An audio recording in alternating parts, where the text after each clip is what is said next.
Hey everyone, I'm going to be talking about, for my TED Talking presentation, I'm going to be talking about four-stroke engine and the basics about car engines, car manufacturers, different engine layouts, and other components of the engine to give you a better understanding of cars and what's under your hood. I hope by the end of this presentation you kind of have a grip and understanding of cars and how they work. Besides, they look nice and they go fast. I hope I be able to present a little bit more to help you out. So the material that we're going to be covering is the four-stroke engine basics and some other engine types and other car engine layouts. Some of the basic components of the four-stroke engine we're going to be talking about, and the four-stroke engine cycle, or how the engine works and the rotations and everything of how the engine idles and runs and everything. So it gives you a better understanding how the engine works.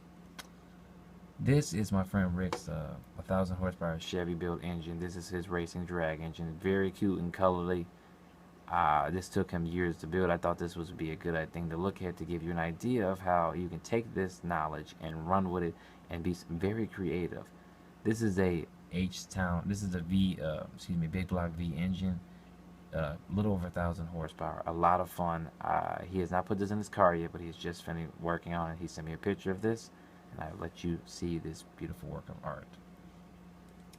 Some of the basics of the four-stroke engine we're going to be getting an idea of is that it's an internal combustion engine. It converts the gas into motion. So basically the gas is released into the combustion chambers and it combusts as fuel to give it a lot of power.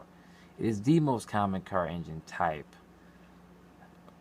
because it's the only car engine type we have. I mean, electrical and solar recently came out, but gasoline cars have been around for about 100 years. It's relatively efficient and it's relatively inexpensive. Depending on your car model and car manufacturer, it depends on the expense or how expensive it could be. Like I said, that part varies. But regular cars, not so much. They're very inexpensive.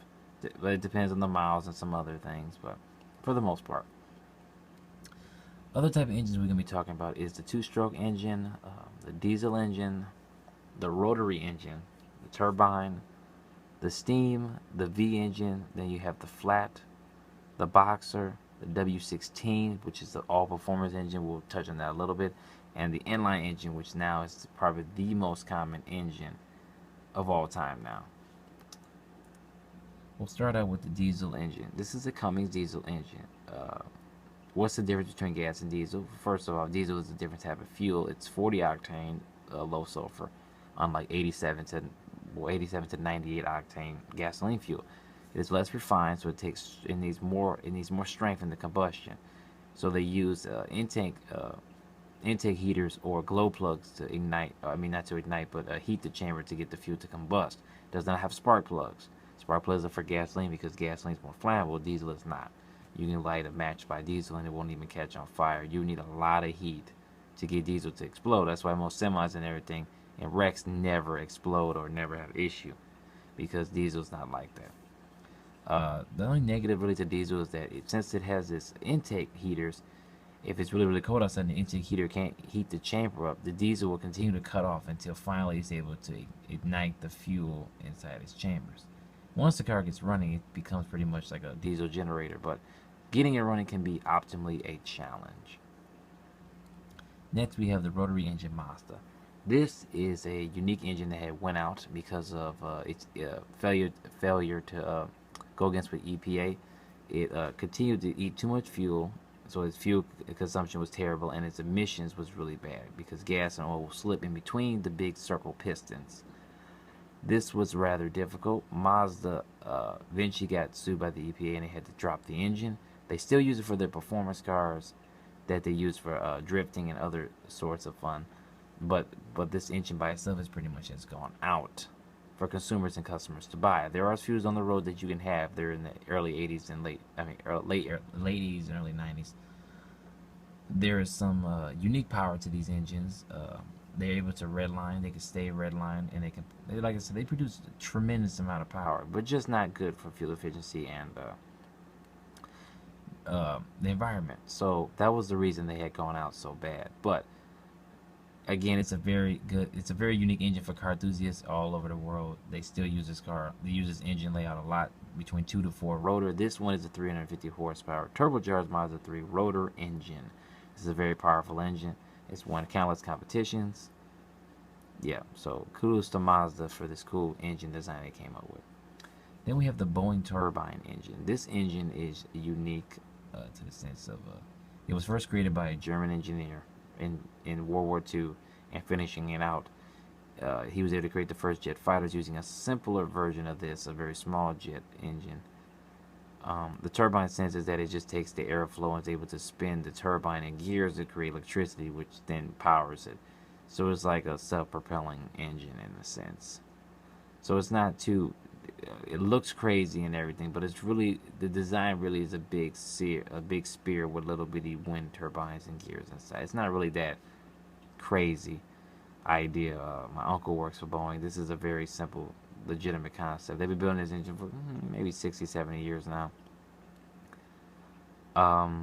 Not really no pluses and minuses to it. Just to have nothing lodged into that big spear in the front, the circle in the front, that can become huge issues.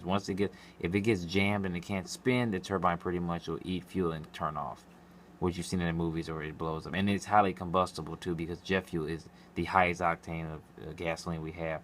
So once something gets large and it blows up, it pretty much will make the whole plane catch on fire easily. Then we have the steam engine. I didn't bother to put a real train on here because we all know how that works. So I'm just going to break it down in a few steps, because maybe you didn't understand how steam engines work. Steam engines take the coal and they put it into the firebox. Then after the firebox, the boiler or the water in here will heat up and steam will come out the top a little bit.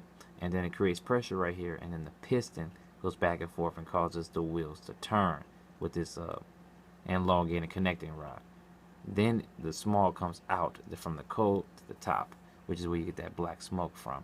This is the simplicity of the steam engine. It's pretty much the oldest engine out, because of cars used to be coal burners or steam engines. If you watch Sherlock, he had one, and it's pretty much, they were really loud and they were very terrible on the environment, but it was a means of transportation and able to pretty much move lots of cargo to one place to the next. Then we have the V engine, the Chevy engine, which is shaped into this V, as you see. The V engine is probably one of the most well-known engines and one of the most powerful. It has a lot of moving parts, but it produces an insatiable amount of power. Using a lot of performance and driving, these V8 carbureted or fuel injected is the pinnacle of car industries. V is probably was made more than the inline, but as of today, the inline engine has become more massively produced, which is your 1.5 to 2.4 liter engines. V6 is usually run between 2.5, which used to be the lowest one, to anywhere to 4.0. Then we have the flat engine, the Porsche engine, which the engine is completely flat and the pistons hit each other to cancel each other out for their vibrations. The unique thing about this is it's completely flat. Plugs are on the left and right side on the bottom firewall. They took their engine design and stuck it into the trunk to make it rear-wheel drive for more power. This, instead of leaving it in the front, doesn't cause as much lag or lessens the time between it. This idea helps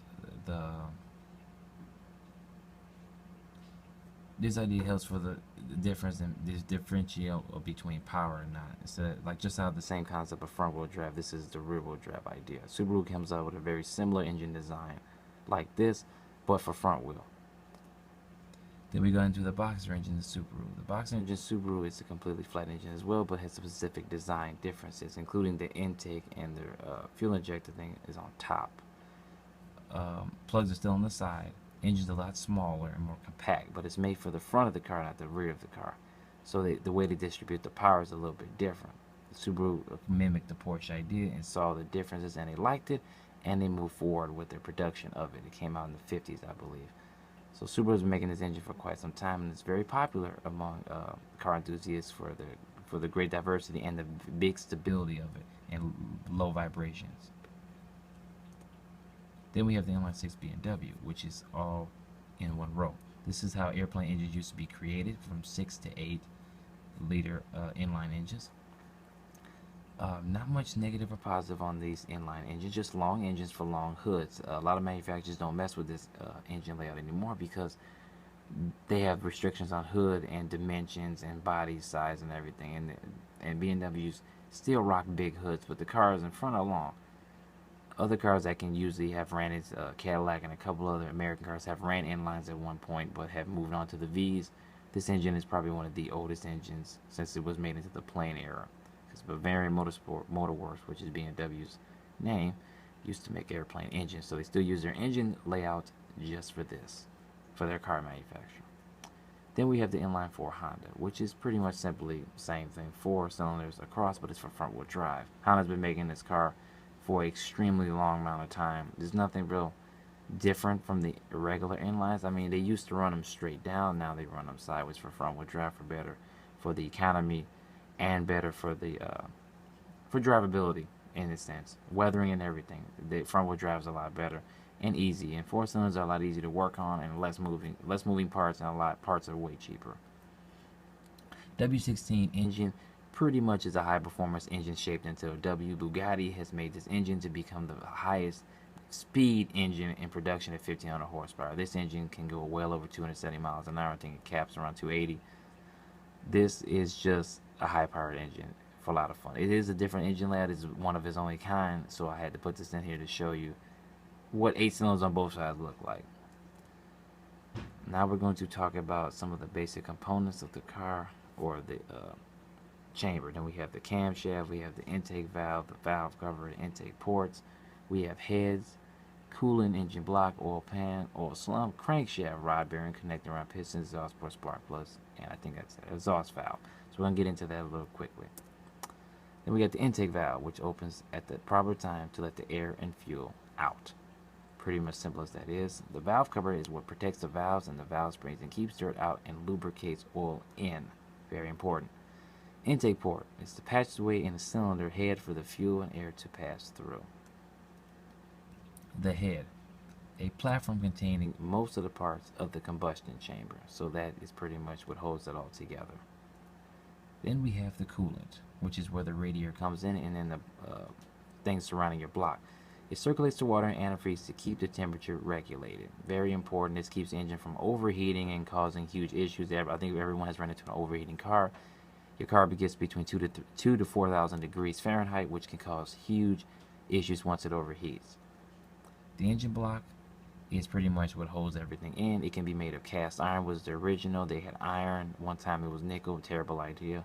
They have also ran aluminum, is the new one now. Aluminum full blocks.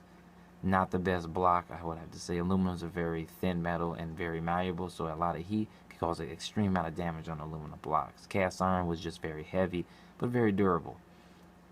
The oil pan is when the oil is collected and recirculated. Pretty much is where it holds all the oil in, and after the oil is done moving around the engine, when you turn your car off, it goes right back to the oil pan. Then we have the oil sump, which is the collection of oil primary for lubricating the camshaft and the rod bearings, which pretty much lubricates the moving parts. That's what the oil sump is made and designed for. Or oil shooter is what the nickname is. Then we have the camshaft, which is the round shaft that opens up the fuel and exhaust valve. So it's the one that spins and opens up everything in a rotation with the V or other engines. Very important. When this goes bad, will shut your whole engine down. The exhaust valve opens at the proper time to release exhaust. Pretty much, it doesn't. If you don't release exhaust, it will cause a lot of back pressure and pretty much can do damage to your engine. Then we have spark plug. Everyone knows what this is. It pretty much sparks combustion and it mixes the air and fuel. It's electrical, so it runs with a fuel injected ignition coil. It runs with that to regulate your fuel. Then we have the exhaust port, which is the passageway in the cylinder head for the exhaust to pass through. Then we have the piston, the part of the engine that moves up and down in the cylinder, converting the gasoline into motion. Pretty much is what hits the piston, what hits the valve, and causes a lot of, this is where your energy is from, and a good sporty or performance piston will give you a lot more power. The connecting rod is what links the piston to the camshaft, and the rod bearing is used to reduce friction to the rod and the camshaft. That's a very important part. And then we have finally the camshaft, which converts the up and down motion of the piston into turning or rotating the motion. So the idea behind this is that the engine layout is to help you understand and do better with other manufacturers and other cars. So I hope by watching this presentation you have a better idea on how cars work and other ideas on what to buy in the world today.